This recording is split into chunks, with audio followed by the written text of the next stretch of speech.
ప్రతిపక్ష నేత హోదాపై వైఎస్ జగన్ సంచలన నిర్ణయం తీసుకున్నారు. ప్రతిపక్ష నేత హోదా ఇవ్వాలంటూ హైకోర్టును ఆశ్రయించారు వైసీపీ అధినేత. తనకు ప్రతిపక్ష నేత హోదా ఇచ్చేలా స్పీకర్ను ఆదేశించాలంటూ హైకోర్టును కోరారు జగన్. ప్రతిపక్ష నేత హోదా కోసం గతంలో స్పీకర్కు లేఖ రాసినా ఇవ్వలేదని పిటిషన్లో పేర్కొన్నారు జగన్. అసెంబ్లీ స్పీకర్, కార్యదర్శి, శాసనసభ వ్యవహారాల మంత్రిని ప్రతివాదులుగా చేర్చారు జగన్. ప్రతిపక్ష హోదా కోసం ఏకంగా కోర్టు మెట్లెక్కారు జగన్.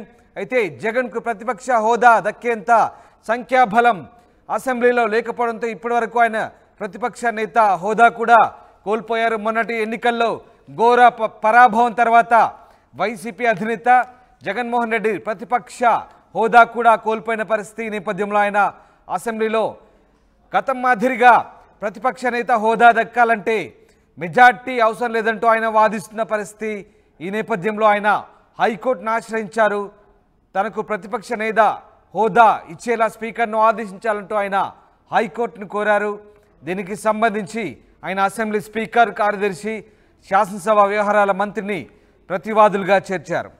సో హైకోర్టులో ఏం జరగబోతుందని మాత్రం ప్రస్తుతం ఉత్కంఠ రేపుతోంది. మా ప్రతినిధి రాజేష్ జైన్ అవుతున్నారు. రాజేష్, ప్రతిపక్ష హోదా కోసం జగన్మోహన్ రెడ్డి హైకోర్టును ఆశ్రయించినట్టుగా తెలుస్తుంది. ఈ నేపథ్యంలో ఏం జరగబోతుంది? అసలు స్పీకర్ వ్యవహారాలకు సంబంధించి, స్పీకర్ తీసుకున్న నిర్ణయాలకు సంబంధించి, అలాగే శాసన వ్యవహారాలకు సంబంధించి హైకోర్టు అసలు జోక్యం చేసుకునే అవకాశం ఉందా? అంటే ప్రస్తుతానికైతే హైకోర్టులో రిట్ పిటిషన్ అయితే జగన్మోహన్ రెడ్డి వేశారు. దీనిపైన హైకోర్టులో ఇంకా విచారణ జరగాల్సి ఉంది కాబట్టి దాని మీద విచారణ జరిగిన తర్వాత హైకోర్టు డైరెక్షన్ ఇస్తుందా లేదా అనేది చూడాల్సిన అవసరం ఉంది. శాసన సభకు సంబంధించినటువంటి అంశం కాబట్టి హైకోర్టు ఏ విధంగా రియాక్ట్ అవుతుంది అనేది చూడాల్సిన అవసరం ఉంది. గత నెల 25న ఆంధ్రప్రదేశ్ స్పీకర్కి జగన్మోహన్ రెడ్డి ఒక లేఖ రాశారు. లేఖలో కూడా చాలా స్పష్టంగా చెప్పారు, 10% సీట్లు అంటే 175 స్థానాల్లో 10% సీట్స్ ఉన్న పార్టీకే 10% వస్తేనే ప్రతిపక్ష హోదా ఇవ్వాలని ఎక్కడా కూడా మెన్షన్ చేయలేదు. ఉమ్మడి ఆంధ్రప్రదేశ్లో కానీ లేకపోతే భారతదేశం సంబంధించి ఇండియాలో ఎక్కడ కూడా ఈ రూలు నిబంధన అనేది లేదు. అంటే అపోజిషన్ పార్టీ ఏదైతే అపోజిషన్ పార్టీ ఉంటుందో ఆ పార్టీకే ప్రతిపక్ష హోదా ఇవ్వాలని కూడా జగన్ మెన్షన్ చేశారు. ఆ లేఖలో కూడా చాలా స్పష్టంగా కోరారు. అయితే ఇప్పుడు ఆ లేఖతో పాటు ఆయన రిట్ పిటిషన్ వేస్తూ దాంట్లో చాలా స్పష్టంగా చెప్పారు, ఇది ఉద్దేశపూర్వకంగానే తనని ప్రతిపక్ష హోదా లేకుండా ప్రతిపక్ష నాయకుడు గుర్తించకుండా చేస్తున్నారని మెన్షన్ చేశారు. అంతేకాదు ఎమ్మెల్యేలు ప్రమాణ స్వీకారానికి సంబంధించినటువంటి జరిగినటువంటి ఇష్యూస్ని కూడా ఆయన ఈ లేఖలో ప్రస్తావించారు.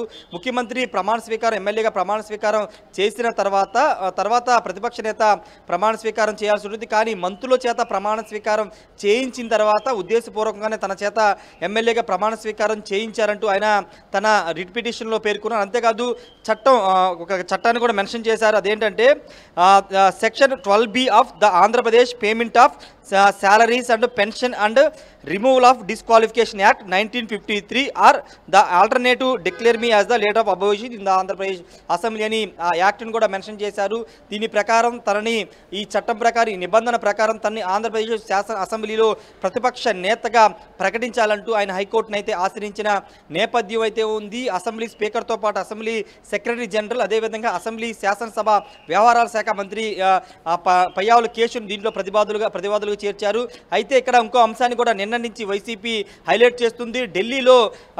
ఢిల్లీలో ఆమ్ ఆద్మీ పార్టీ అక్కడ అధికారం ఫామ్ చేసిన సమయంలో కేవలం భారతీయ జనతా పార్టీ 3 మంది మాత్రమే ఎమ్మెల్యేలు ఉన్నారు. వాళ్ళని ప్రతిపక్ష పార్టీగా అప్పుడు ముగ్గురు ఎమ్మెల్యేలు ఉన్నా కానీ ఢిల్లీలో ప్రతిపక్ష పార్టీగా గుర్తించారు. ఆ అంశాన్ని ఇక్కడ మెన్షన్ చేస్తూ వైసీపీ నేతలు కూడా మాట్లాడుతున్న నేపథ్యంలో సంఖ్యాబలం కాదు, ఒక పార్టీ అంటే కూటమిలో ఉన్నటువంటి 3 పార్టీలు అధికారంలో ఉన్నాయి కాబట్టి ఇంకా మిగిలిన పార్టీ వైసీపీ 11 స్థానాలు ఉన్నప్పటికీ వైసీపీయే కాబట్టి దాన్ని ప్రతిపక్ష పార్టీగా గుర్తించాల్సి ఉంటుంది, తన ప్రతిపక్ష నేతగా గుర్తించాలని కూడా జగన్ డిమాండ్ చేస్తున్నారు. ఆ అంశాలనే క్రోడీకరిస్తూ అంశాలన్నింటినీ కలిపి ఆయన తన రిట్ పిటిషన్లో పేర్కొన్నారు. కొన్ని చట్టాలకు సంబంధించి ఇంతకుముందు నేను చెప్పినట్టు ఆ చట్టాలను కూడా చూపిస్తూ ఆయన హైకోర్టును అయితే ఆశ్రయించడం జరిగింది. మరి దీనిపైన స్పీకర్ కానీ లేకపోతే ఆంధ్రప్రదేశ్ ప్రభుత్వం కానీ ఏ విధంగా రియాక్ట్ అవుతుందో చూడాల్సిన అవసరం అయితే కనబడుతుంది. అంతేకాదు అసెంబ్లీలో ప్రతిపక్ష హోదా లేకుండా ప్రతిపక్ష నాయకుడిగా తనని ప్రకటించకుండా చేయడం వెనకాల భారీ ఎత్తుగడ కూటమి నేతలు చేస్తున్నారు.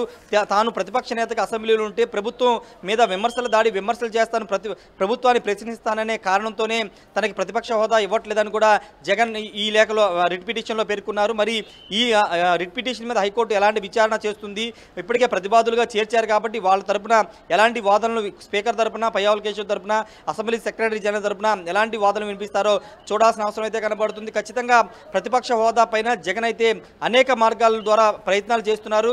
ఆ అంశాన్ని కూడా ప్రతి మీడియా సమావేశంలో హైలైట్ చేస్తున్న నేపథ్యంలో ఖచ్చితంగా అసెంబ్లీలో ప్రతిపక్ష హోదా ఉంటేనే అసెంబ్లీకి రావాలనే ఆలోచనలో జగన్ ఉన్నట్టు తెలుస్తుంది. దానిలో భాగంగానే ప్రతిపక్ష హోదా కోసం, ప్రతిపక్ష నేత హోదా కోసం ఆయన ప్రయత్నాలు అయితే చేస్తున్నారు. మరి హైకోర్టులో ఎలాంటి వాదనలు జరుగుతాయో చూడాల్సిన అవసరం అయితే ఉంది. రామదాస్, అంటే రాజేష్, ఇది ఎప్పుడు విచారణకు వచ్చే అవకాశం ఉంది? ఇప్పటికే ఆయన హోదా కోసం అప్లై చేస్తున్నారు, మరోవైపు అసెంబ్లీ కొనసాగుతోంది కదా, మరి ఎప్పుడు దీనికి సంబంధించి హైకోర్టు తొందరగా దీన్ని మూవ్ చేయబోతుందా? అంటే తొందరగా విచారణకు స్వీకరించబోతుందా, లేదంటే ఇంకా సమయం పట్టొచ్చా?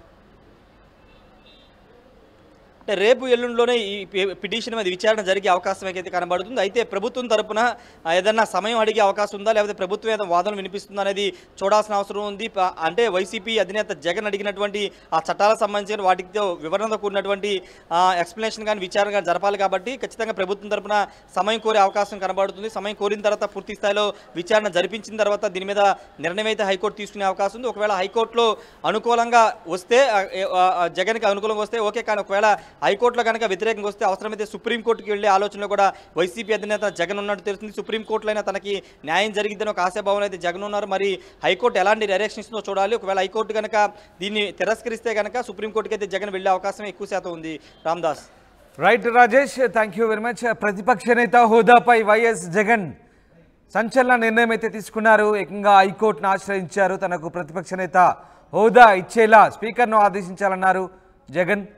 ఈ హోదా కోసం గతంలో స్పీకర్కు లేఖ రాసినా స్పందించలేదని ఇప్పుడు అసెంబ్లీ స్పీకర్ కార్యదర్శి, అసెంబ్లీ వ్యవహారాల మంత్రిని ఆయన ప్రతివాదులుగా చేర్చారు. మరి హైకోర్టు వాదనలు విన్న తర్వాత ఎలాంటి జోక్యం చేసుకుంటుంది, శాసన వ్యవహారాల్లో హైకోర్టు కల్పించుకుంటుందా, ఏమైనా ఆదేశాలు ఇస్తుందా లేదా అనేది మాత్రం వేచి చూడాల్సింది.